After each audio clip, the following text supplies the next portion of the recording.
Hello everyone, welcome to this session on pharmaceutical inorganic chemistry. So in this session, we are going to discuss about dental products. It's products, inorganic pharmaceuticals which affect dental system or which affect tooth. So what are the contents of this session? So what we are supposed to discuss here is tooth layers, means what is the anatomy of tooth, what it consists of, then what is role of fluorides, role of phosphates, anti-caries agents, dentifrice and desensitizing agents. So we are going to discuss all these things: tooth layers, role of fluorides, role of phosphates, anti-caries agents, dentifrice and desensitizing agents. So let us begin. Now, what is dental hygiene?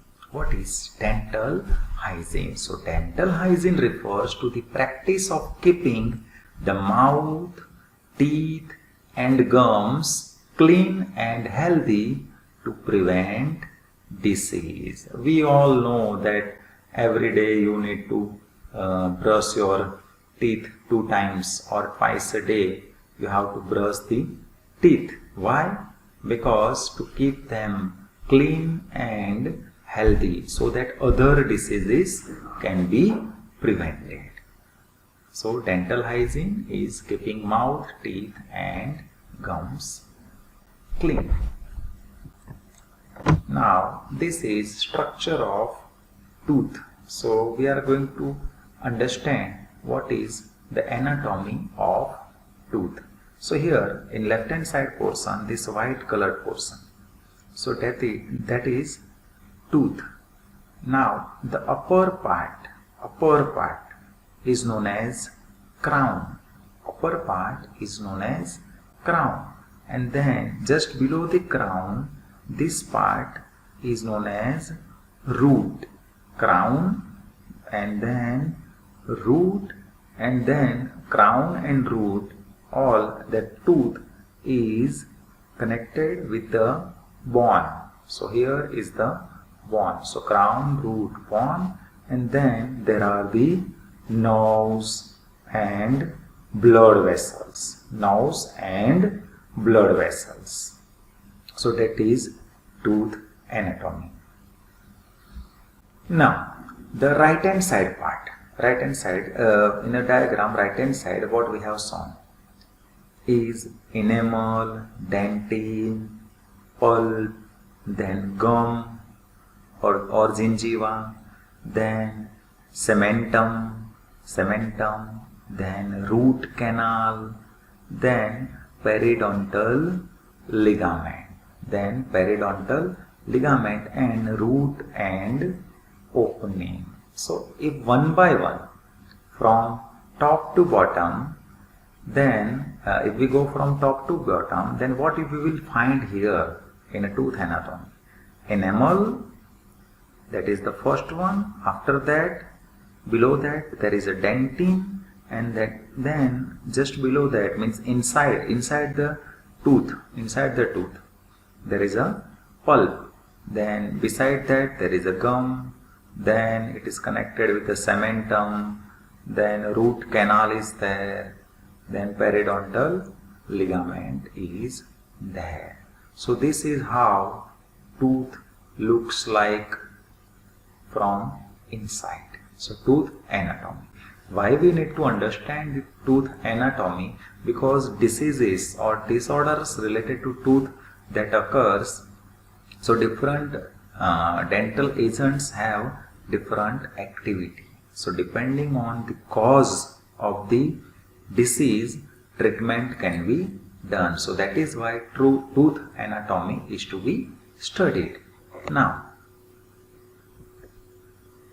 so teeth have 3 layers we have seen in diagram: enamel, dentin and pulp. Enamel, dentin and pulp.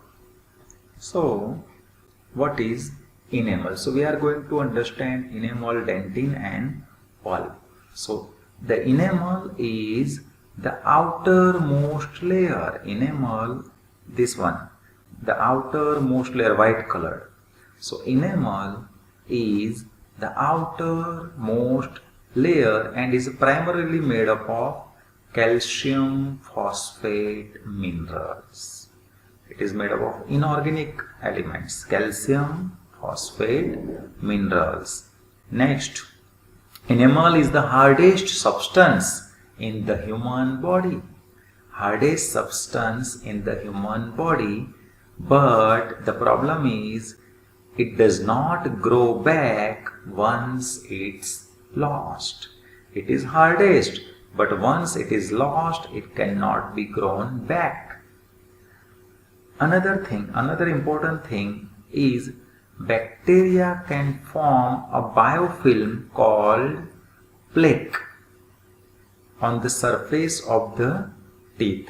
On the surface, bacteria can form a film. That film is known as plaque on the surface of teeth, and the carboxylic acids produced by this bacteria causing dental caries, or in other words, cavities and sensitivity. In a TV advertisement you might have seen that they are talking about the toothpaste which prevents cavity or dental caries or cavities, and some toothpaste are there which are specifically made for sensitivity or the tooth which is sensitive.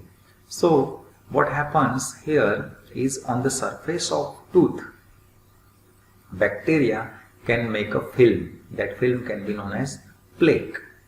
Another thing is, on that surface that activity of bacteria occurs, and because of that activity of bacteria they produces carboxylic acid, and that acid which is produced on the surface can cause cavities or dental caries. It can also cause sensitivity. It can also cause sensitivity. So that is enamel. Then enamel below that, or middle. So just below the enamel, the middle layer is dentin. So dentin is the middle layer of the tooth, and it contains both minerals and tubules leading to the pulp. So let us see in the diagram. Enamel is the outer, then dentin, and then pulp. So what we said, through the dentin there is the tubules leading to the pulp. So in between pulp and enamel there is a dentin. So in the middle there is a dentin. So dentin is 9 times softer than enamel. Enamel was the hardest, then dentin is a soft. Now tooth sensitivity can be caused by anything that exposes dentin, such as brushing too hard, eating acidic foods that dissolve enamel. So let us try to understand. Outer layer is enamel, and below that there is a dentin. So by doing such activities like brushing too hard or eating acidic food, it damages enamel. So once enamel is damaged, dentin is exposed. And when dentin is exposed, tooth sensitivity occurs.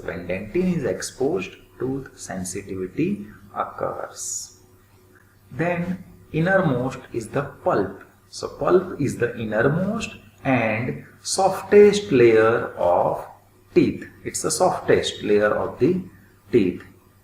Now, if a cavity reaches the pulp, then what is to be done? You might have heard that root canal therapy may be necessary to remove the infection and save the tooth. So sometimes enamel to the dentin, and then it ultimately reaches to the pulp, So if it is reaching to the pulp, then only root canal therapy is done by dentist to remove the infection. If it is not possible, then tooth is to be extracted. Tooth is to be extracted. So these are the three layers of tooth: enamel, dentin and pulp. Now, cavities or caries and tooth decay are among the world's most common health problems because it occurs in children, teenagers and older adults. So, anyone can get cavities, including infants. So dental related problems, diseases occurs with anyone. So it's a common health problem. Now let us have one simple question. Outer layer of tooth is dentin, enamel, pulp and gums. Out of these four, outer layer is, correct answer is enamel. Correct answer is enamel, because we know that enamel, then dentin, then pulp. Next. Now, what is the role of fluoride? So, role of fluoride is a measure in case of dental health or dental hygiene. It prevents dental caries or cavities. Topical use means it is to be applied on tooth. From where fluoride is obtained? Fluoride is obtained from food and water. Major source is water. So if less amount of fluorine is there in a water or in a drinking water, then problems related to teeth occurs. So sometimes in that kind of water, fluoridation is done. Fluoridation is done means fluorine is added in the water. Deposited fluoride on the surface of teeth does not allow the actions of acids or enzymes in producing lesions.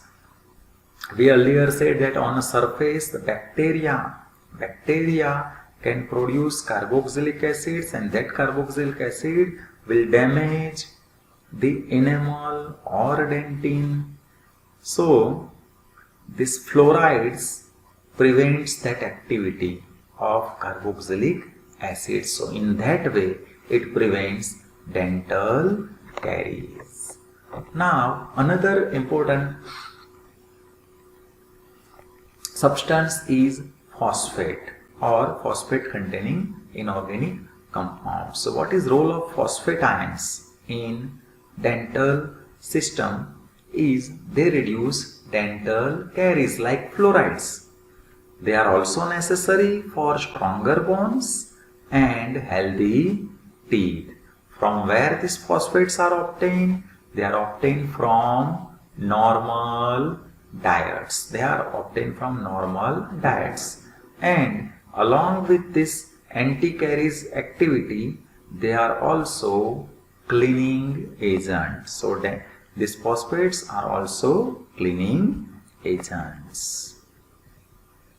Now, what are the major dental products or dental agents which are acting or which are preventing diseases related to teeth or which prevents diseases?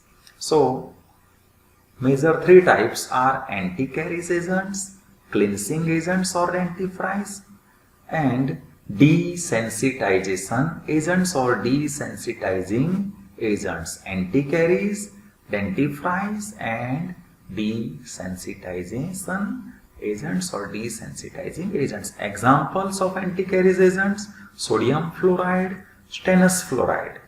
Cleansing agent examples: calcium carbonate, dibasic calcium phosphate, sodium metaphosphate, calcium phosphate and pumice. Desensitization agents: zinc chloride and strontium chloride. So in this session we are going to discuss all these dental agents in brief. So let us begin. Now anti-caries agents. Anti-caries agents. So dental caries or tooth decay is caused by acids produced by the actions of microorganisms on carbohydrate.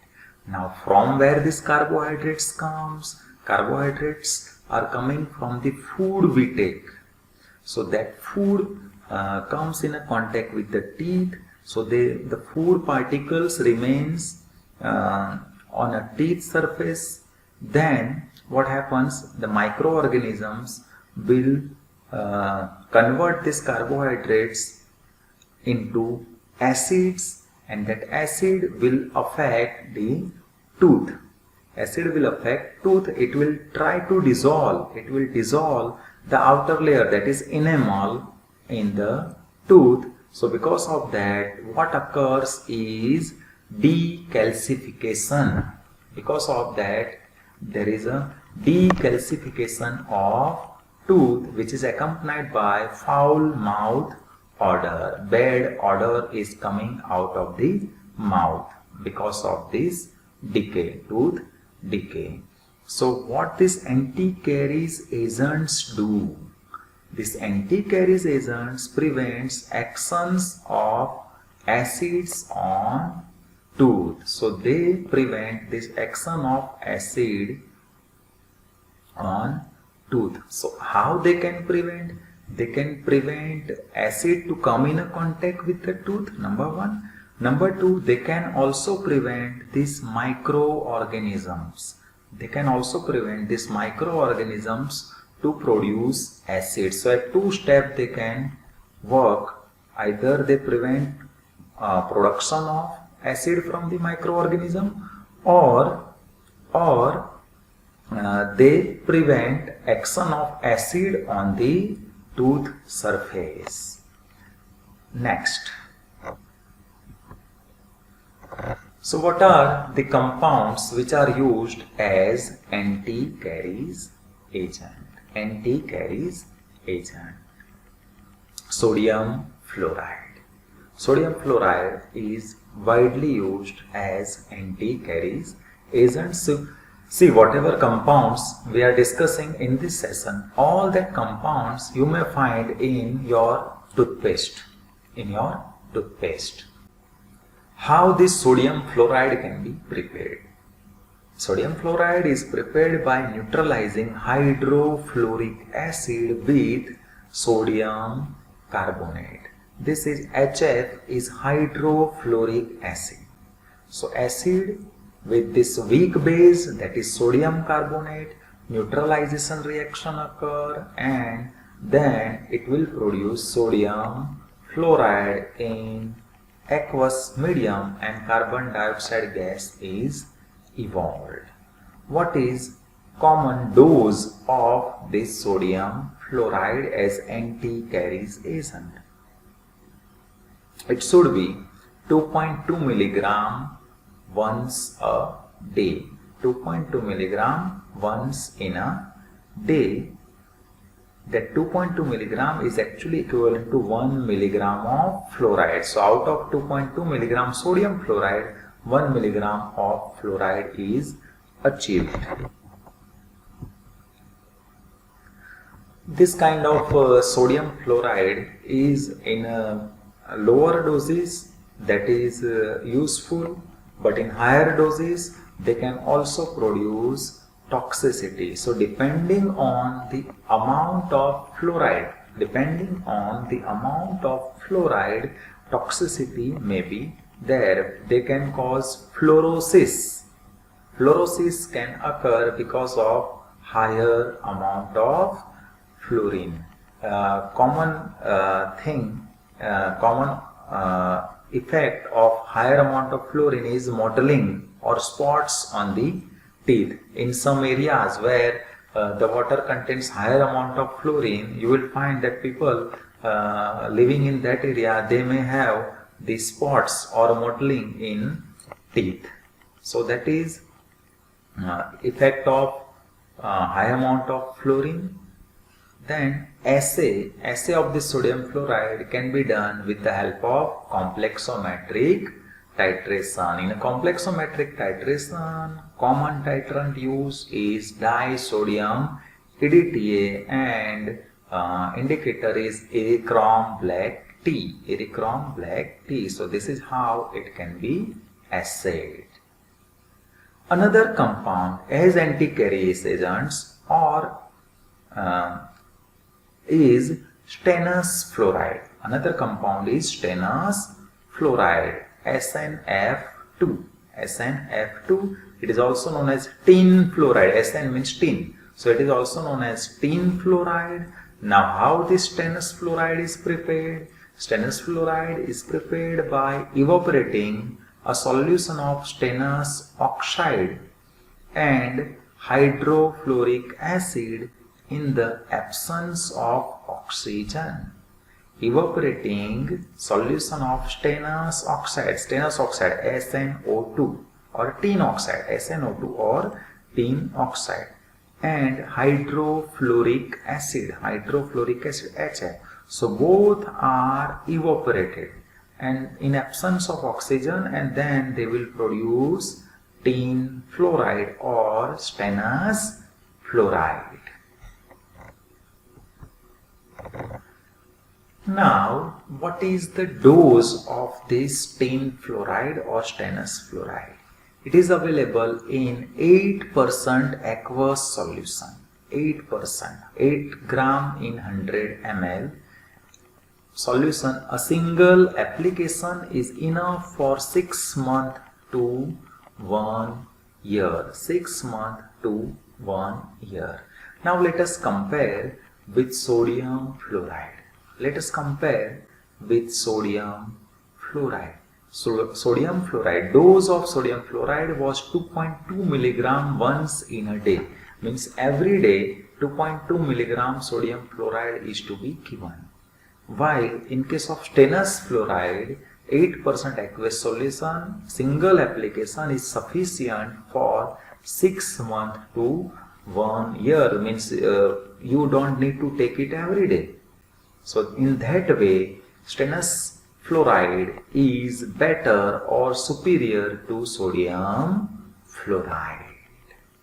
How it is assayed? Here, assay can be done to find out Sn ions or fluoride ions. Assay is done for tin ions or Sn ions by redox titration, titrant use. We are not discussing the assay procedure in detail, but what you need to remember is assay principle is redox titration, which titrant required is 0.1 normal potassium iodate solution, and indicator used is starch. Starch indicator is used.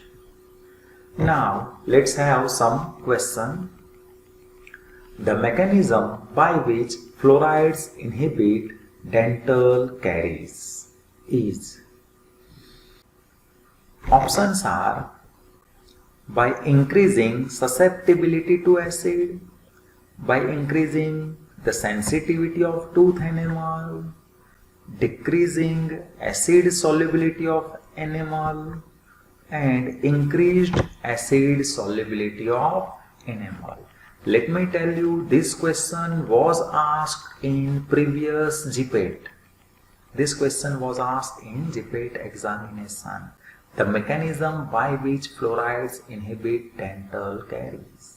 Now we know that they inhibit acid, either acid production, or they do not allow acids to react with enamel. So the correct answer is by decreasing acid solubility of enamel. By decreasing acid solubility of enamel. Next question. The agent used to prevent the dental caries. You will have 4 options and now you have to identify that which agent is anti-caries agent. Sodium chloride, strontium chloride, zinc chloride and dicalcium phosphate. So correct answer, you know very well, is sodium fluoride. Sodium fluoride is anti-caries agent. Next question. Dentifrice or cleansing agent. So in anti-caries agent we discussed 2 compounds. Now dentifrice or cleaning agents. So these are the compounds which are used to clean the teeth. Now why they are used to clean the teeth means what properties they should have. They should have a abrasive property.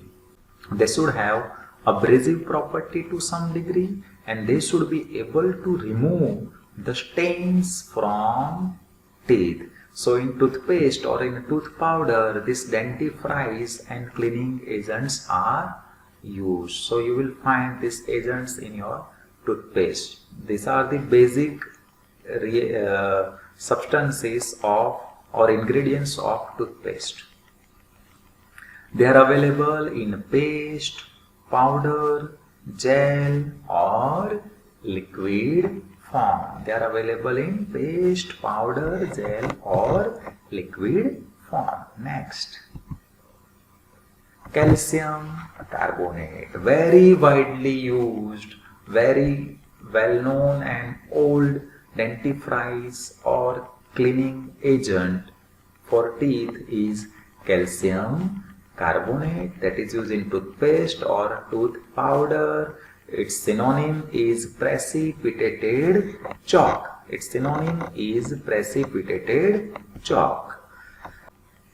Now, how it is prepared? How calcium carbonate is prepared?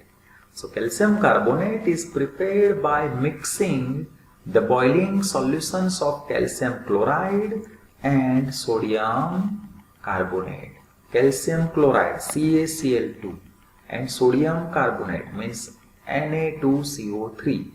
Both the solutions are mixed in a boiling condition. So because of that mixing of CaCl2 and Na2CO3, precipitates are obtained. So these precipitates are of calcium carbonate. They are filtered and they are washed with hot water. Now why they are washed with the hot water? Because they were prepared from calcium chloride. So chloride traces may be there on a precipitates. So to remove chloride traces, they are filtered with the hot water and then they are dried. This is the reaction. Calcium chloride, sodium carbonate, then it produces calcium carbonate.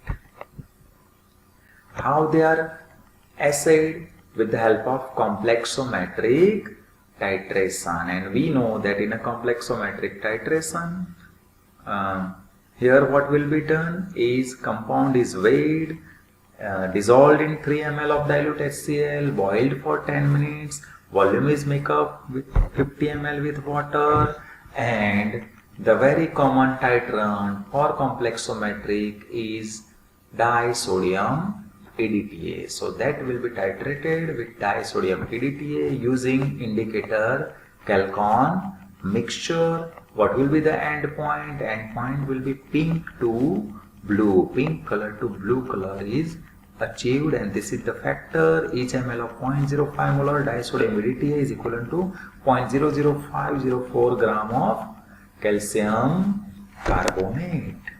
So using this factor, calcium carbonate can be calculated. You need to remember titrant, indicator. Now, dibasic calcium phosphate. Dibasic calcium phosphate or calcium hydrogen phosphate or calcium hydrogen phosphate. So how this dibasic calcium phosphate, this is also cleaning agent or dentifrice. So it is prepared from calcium chloride, CaCl2, calcium chloride, and disodium hydrogen phosphate, Na2HPO4, disodium hydrogen phosphate. So using the reaction between calcium chloride and Na2HPO4, it produces CaHPO4, that is dibasic calcium phosphate. Where it is used? It is used in toothpaste and powders, and assay method is again complexometric titration. Using complexometric titration, dibasic calcium phosphate is assayed. Next dentifrice or cleaning agent is sodium metaphosphate. Sodium metaphosphate, NaPO3, sodium metaphosphate. Here you need to remember that there are synonyms. So question may be asked from the synonyms. And what are the synonyms? It is also known as Graham's salt. It is also known as Calgon, sodium pyrophosphate, or Madrell's salt. Graham's salt, Calgon, sodium pyrophosphate, or Madrell's salt. How it is prepared? How sodium phosphate is prepared? Preparation is done by interaction of sodium hydroxide with metaphosphoric acid. NaOH means sodium hydroxide, metaphosphoric acid HPO3, that will produce sodium metaphosphate, that is NaPO3, sodium metaphosphate. Another compound is calcium phosphate or tricalcium phosphate or tribasic calcium phosphate. This is also used as dentifrice or calcium agent or cleaning agent.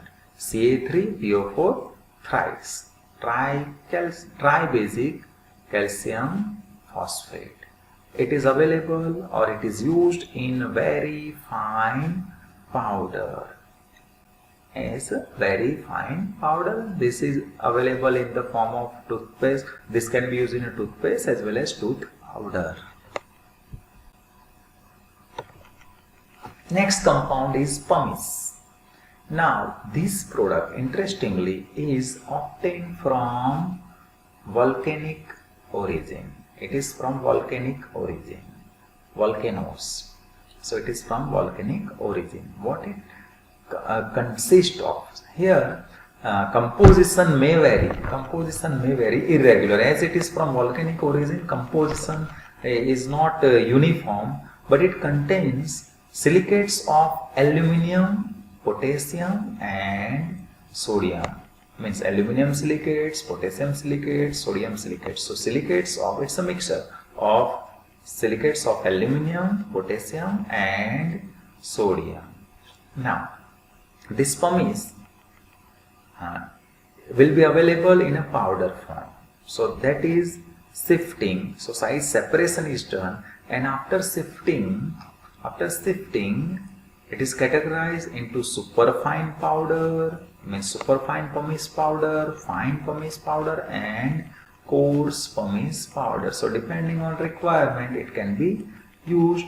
The basic property is its dental abrasive. So because of this abrasive property, it is used as a cleaning agent or dentifrice.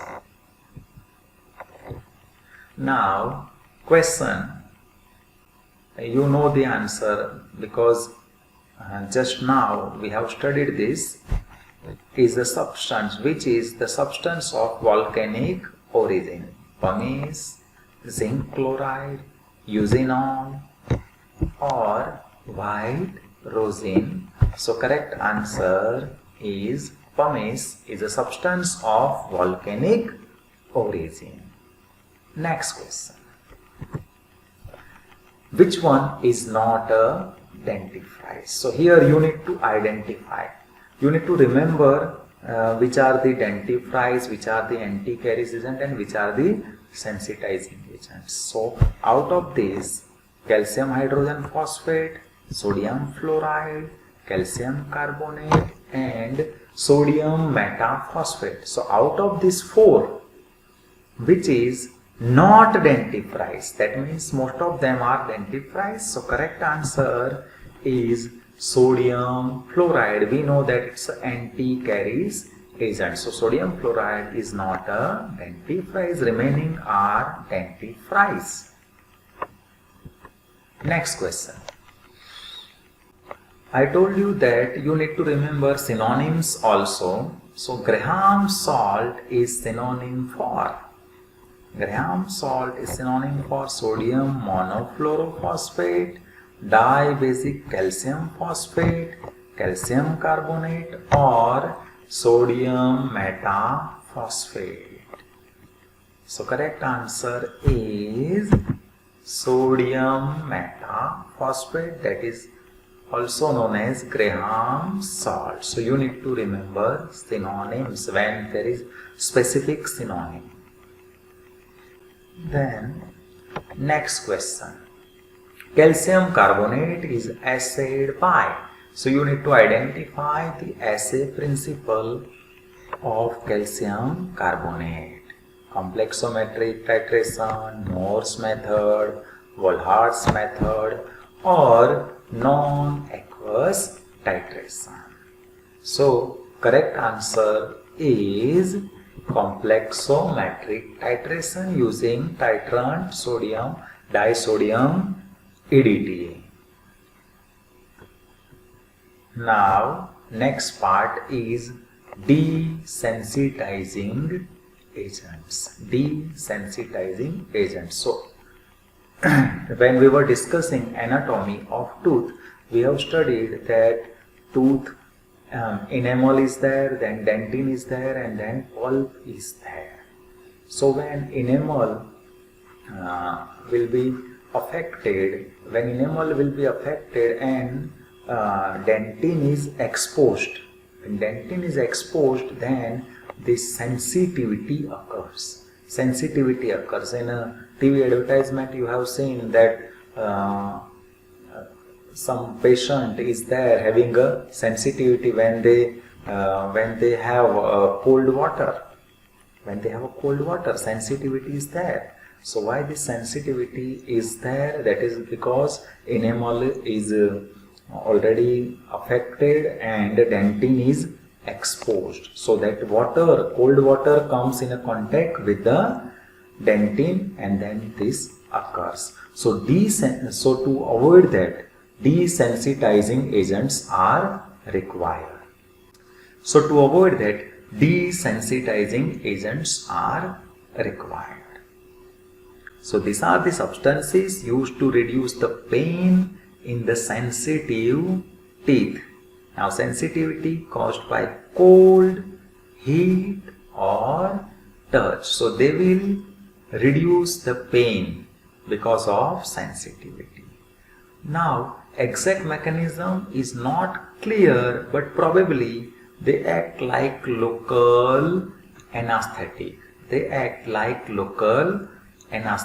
So they will reduce the pain in the local area around this teeth. In many toothpaste, you will find, specifically the toothpaste which are given for sensitivity, you will find either strontium chloride or zinc chloride. So these two are the example of desensitizing agents, strontium chloride and zinc chloride. First compound is strontium chloride, SrCl2 hexahydrate 6H2. How this is prepared? This strontium chloride is prepared by treating strontium hydroxide or strontium carbonate with hydrochloric acid. Strontium hydroxide, SrOH twice, or strontium carbonate, SrCO3. with HCl. Then this SrCl2 is produced. Now how this strontium chloride reduces tooth sensitivity is by forming a barrier over microscopic tubules in the dentine. So dentine will be protected by forming a barrier over the microscopic tubule, and this is how strontium chloride is used as a desensitizing agent. Next is zinc chloride. Here the synonym is zinc chloride is also known as butter of zinc. Synonym is butter of zinc. Now how this zinc chloride is prepared? How this zinc chloride is prepared? By reaction of zinc or zinc oxide. Zn granules can be there, Zn zinc metal can be there, or zinc oxide ZnO with HCl hydrochloric acid. So that will produce ZnCl2 Zn and HCl, ZnCl2, ZnO and HCl, ZnCl2. Assay is done with the help of complexometric titration using disodium PDTA as an titrant. Zinc chloride is also having a property of astringent, means it can cause precipitation of proteins. It is also used in a mouthwash because it's astringent. It is also used as a in a mouthwash. So zinc chloride is a desensitizing agent and it is also used in a mouthwash because it has an astringent property. Now question. Let me tell you, this question was asked in previous GPAT. Zinc chloride is added to mouthwash because it acts as fragrance, astringent, cooling agent and antibacterial. So correct answer is because it is astringent. Next, strontium chloride is dentifrice, cleaning agent, desensitizing agent, or all of the above. So what is the correct answer? We know that strontium chloride is not dentifrice, it's not cleaning agent, but it is desensitizing agent. So correct answer is desensitizing agent.